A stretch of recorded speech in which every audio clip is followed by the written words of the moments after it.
Ayaw.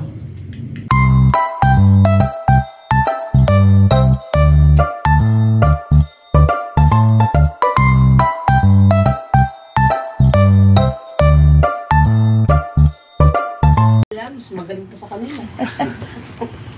Eto mga friendship.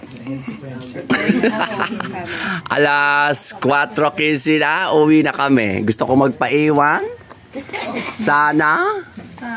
Kaso di pwede. Baka hanapin ako ng kapatid ko. Charot. Ayan yung mga kasama ko mga friendship. O, diba? Kala mo pupunta ng Amerika. Ayan, eto yung dalawa. O, diba? Ayun, si Kuya Jan. Maraming salamat, Kuya Jan. Ayan, yung ano, yung may-ari ng bahay. Yun, nandun. Yes, maraming salamat. At ito yung isa. Yung kapatid ni Esther, si Esther pala ito, ano ba, nagkakamali-mali ako. Ayan yung ano, nang dahil sa kanya, nakarating kami dito sa kanila. Ayun, yung pakaway-kaway. Oh, diba? Oh. Ayan. Babay na mga friendship. Pauwi na kami maya-maya. Hinintay lang namin ano. Ayan. Hinintay lang namin ang aming Fortuner. Fortuner. Okay, babay na. Mga friendship, ayan o, bunga ng ano. Diyan mango, ayan o.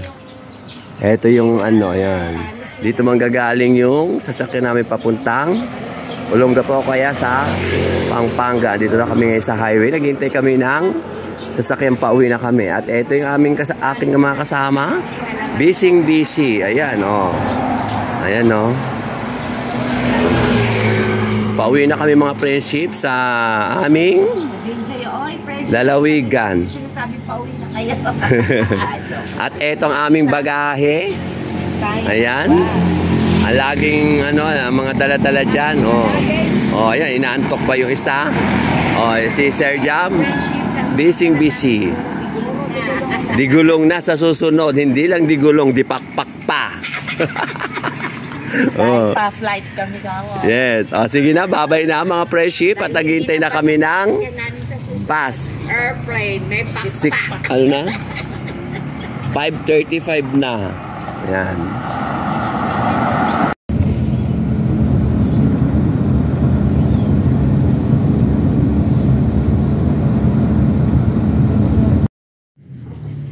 Hello mga friendship, nagigising ko lang, nakatulog ako.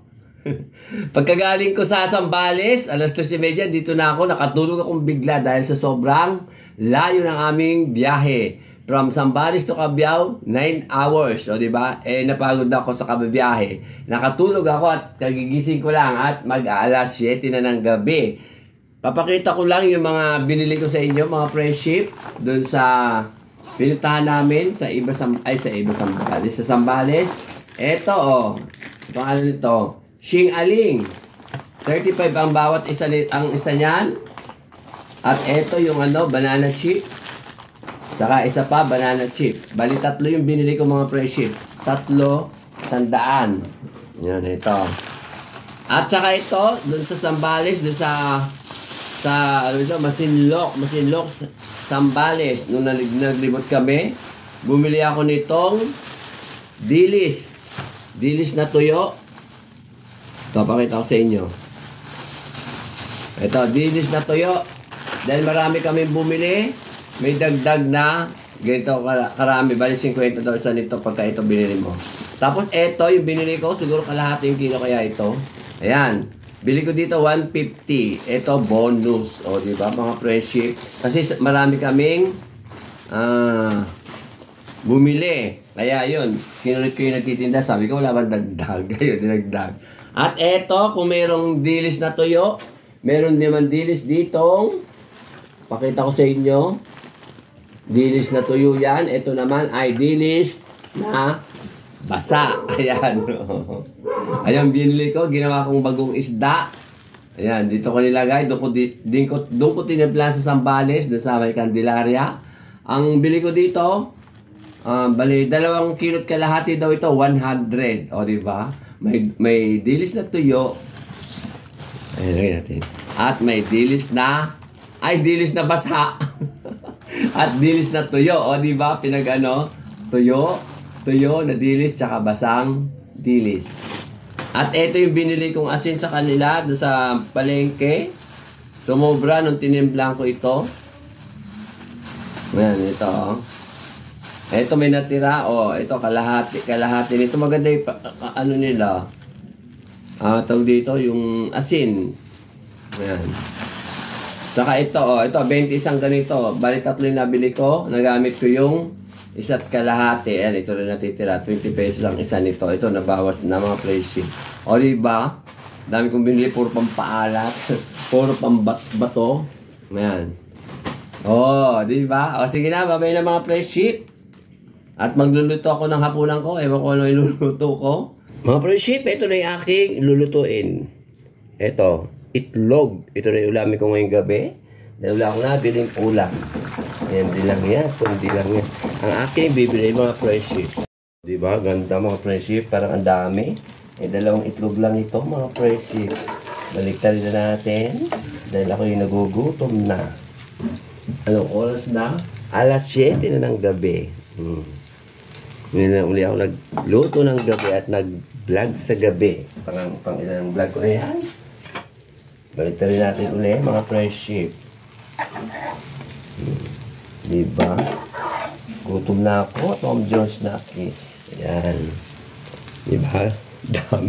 Parang marami pero pagka na inulam niya ko, konti lang mga friendship. Balik rin uli natin. Ayan. Luto na mga friendship, ilalagay ko na dito.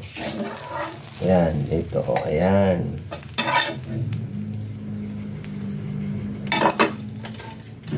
Ito na ang aking finished food. O, diba? Shortcut.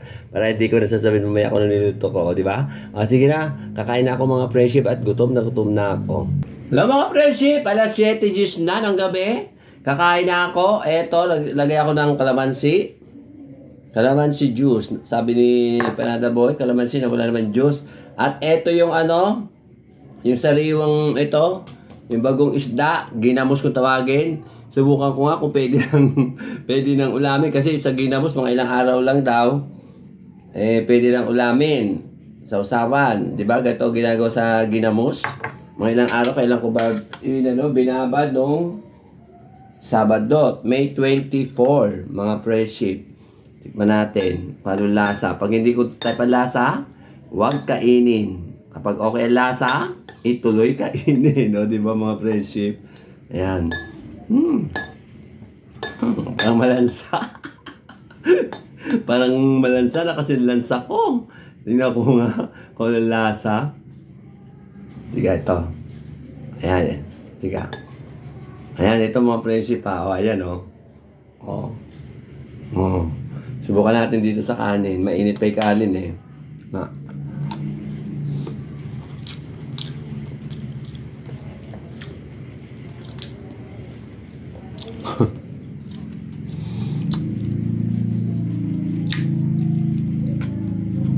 Alis naman mga friends eh. Pero maasim masyadong dami kalamansi yan eh.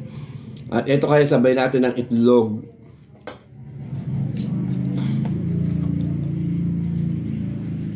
Itlog tsaka ito. Okay lasa. Yan. Natin. Ito mga friendship ha. O yan.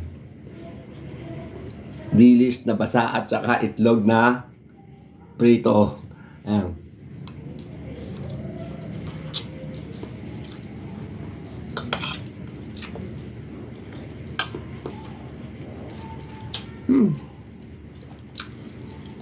Masarap naman mga friendship pag pinagsabay. Ulitin natin.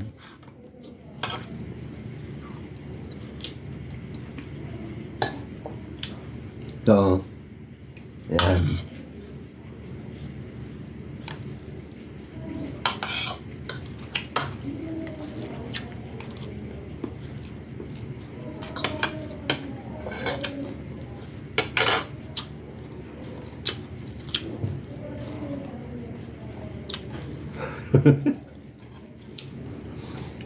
Maasim siya masyado mga friendship, pero masarap naman. Kontra sa alat. O, diba mga friendship?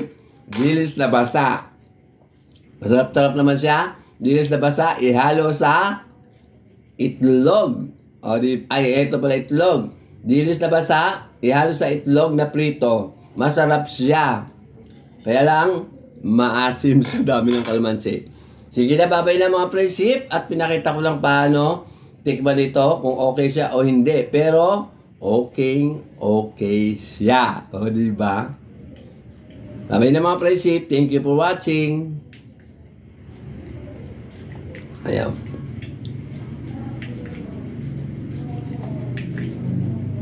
Ayaw.